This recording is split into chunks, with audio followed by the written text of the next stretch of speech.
Hey folks, it's Rob from Rob's Movie Collection, and I'm back with a little bit of a haul. Let's get going. First up, I went out and I got The Death of Superman. This is the new, the latest animated film from DC, and it's shockingly not about Batman somehow. Oh my god, what are they doing? It's the story of The Death of Superman from the comic Superman 75. I'm still perplexed as to why they said it in the New 52. I'm not a fan of the New 52.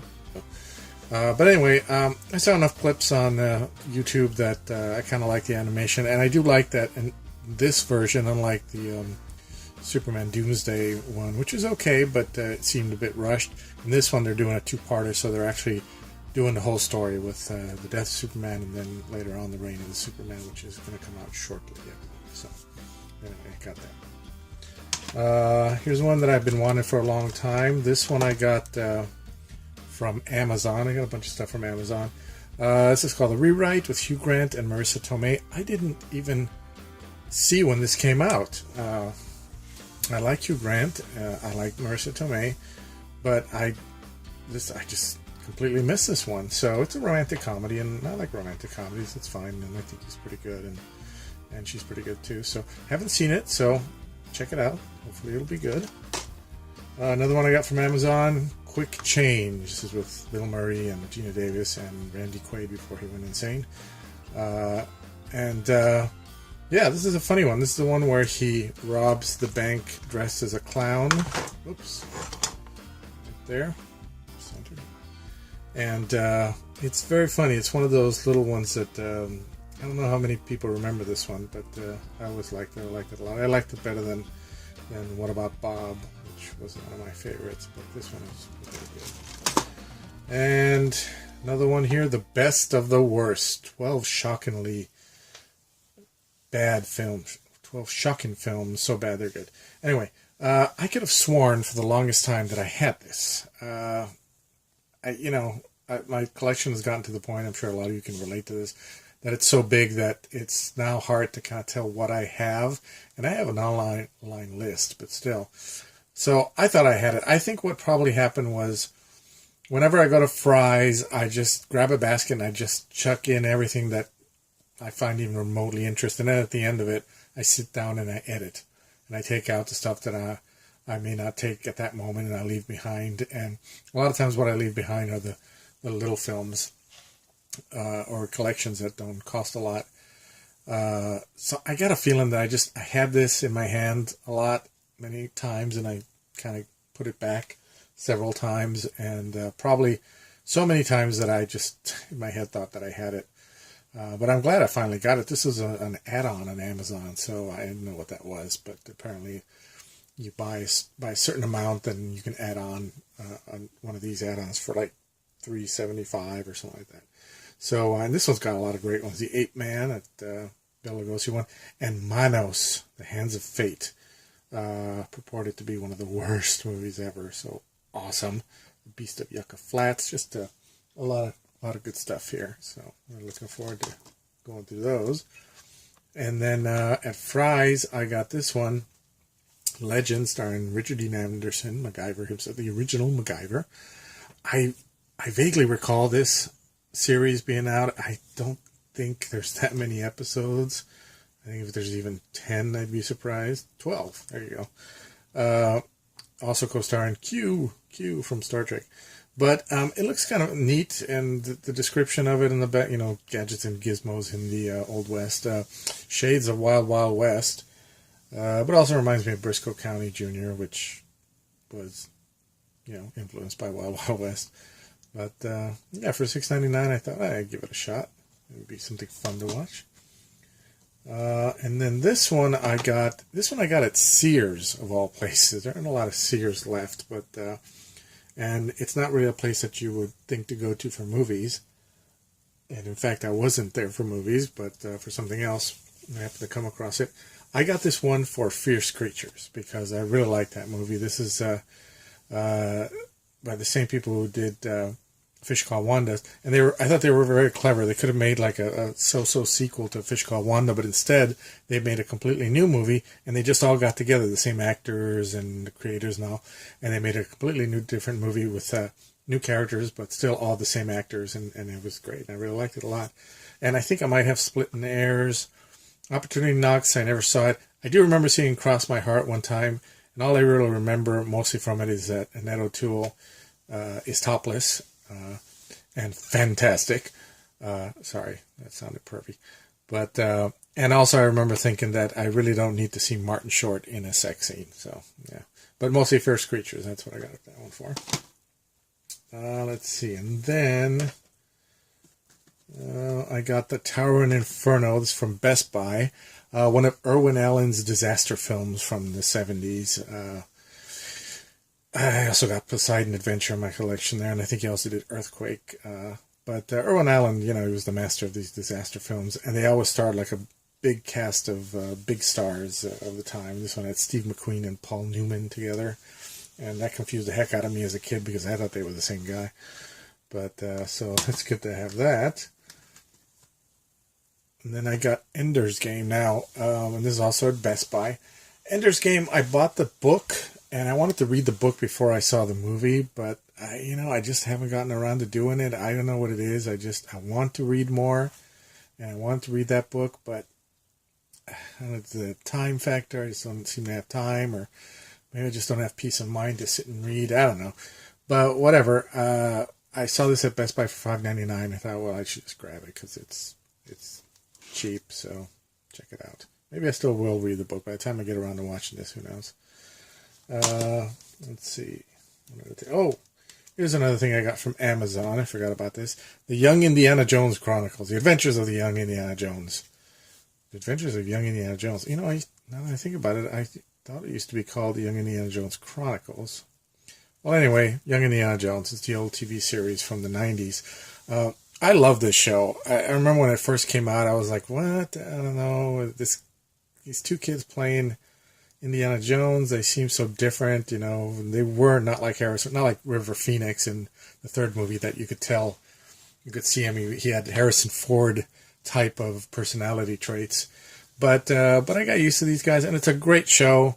A lot of people bash George Lucas for the prequels and all that stuff, but you know what? This show was really good. It was great. It taught history. I know a lot of teachers have used it. Schools have used it in their classes. The only thing about it, and the reason I hesitated so long in getting it, is because originally they had these bookends with Old Indy, played by an actor named George Hall, and he would begin the show, and they'd be set in the current time, which at that time was the 90s. And he would be, he'd start talking to someone and he'd begin to reminisce, and that would go into the episode when he was young. And then it would end with him and something funny, and it would go like that. And I like those. I used to, this is from the time that I used to videotape a lot. So I have a lot of these original shows taped right off the TV with those bookends with George Hall on there. And in it, you see him with an eye patch, and I think that's the reason. Apparently, this may still be canon, hopefully, because they did mention his first adventure in Kingdom of the Crystal Skulls when he mentioned riding with Pancho Villa.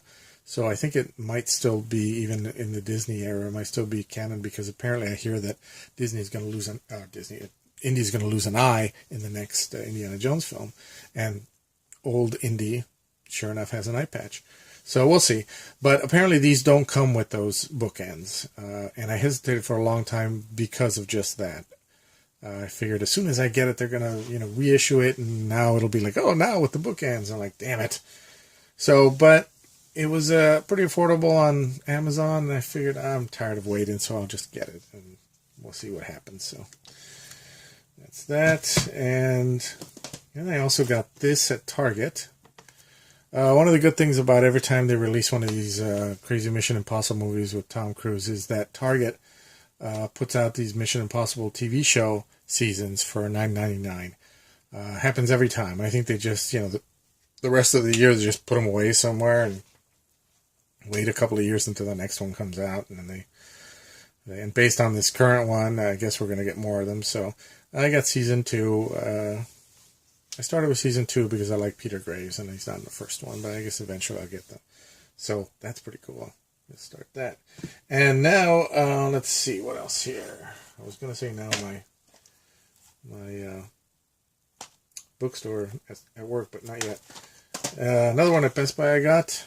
It. I finally got It. I know Doc Movie 91 will be happy about that.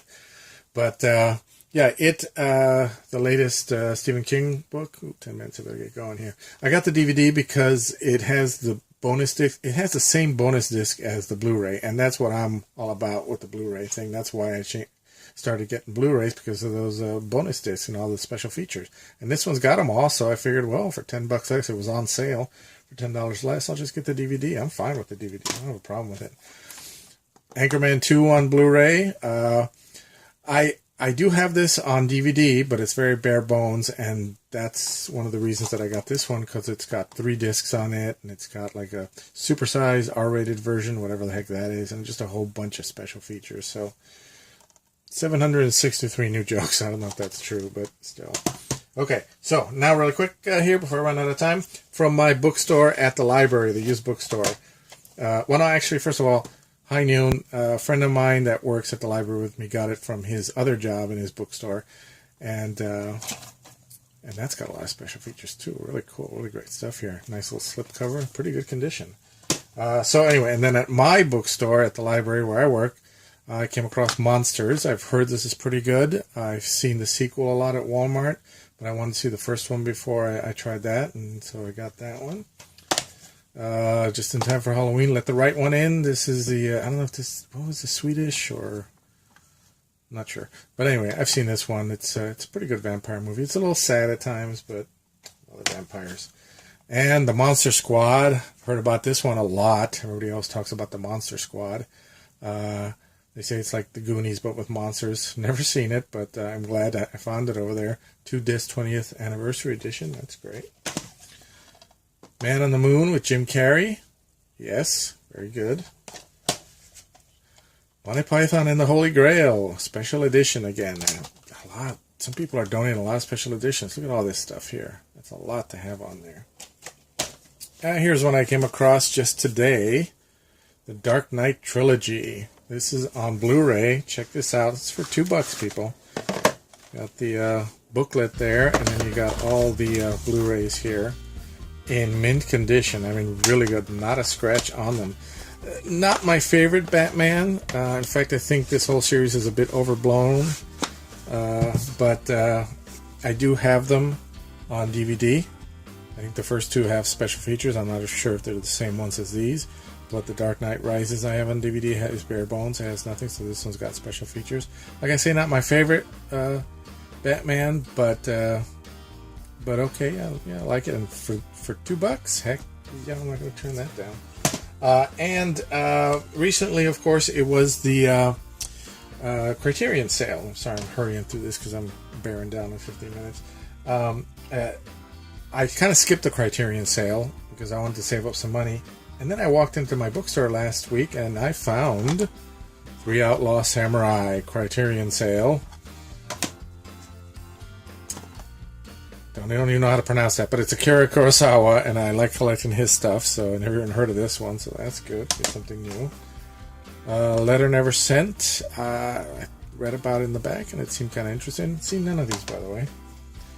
And God Created Woman with Brigitte Bardot. I've always heard about this one. What a cool illustration, too. Let's see. The Life of Oharu. This is one that I've wanted to pick up for a while, and I never got it, so I'm glad I came across it. In really great condition. Again, mint conditions. Lord of the Flies. How awesome is that? Lord of the Flies. Another book I wanted to read before I saw the film, but I don't know if that's going to happen. But that's really great. So, yeah, that's awesome. And one more thing. This is not a movie, but I just wanted to show you really quick. Picked up this magazine, the Superman Special Edition, Ultimate Guide to the Movies, TV shows, comics, and more. Probably nothing that I don't know already, but you know what? I'm a Superman fan, and so I figured I'd pick it up. There you go. Okay, I will see you guys.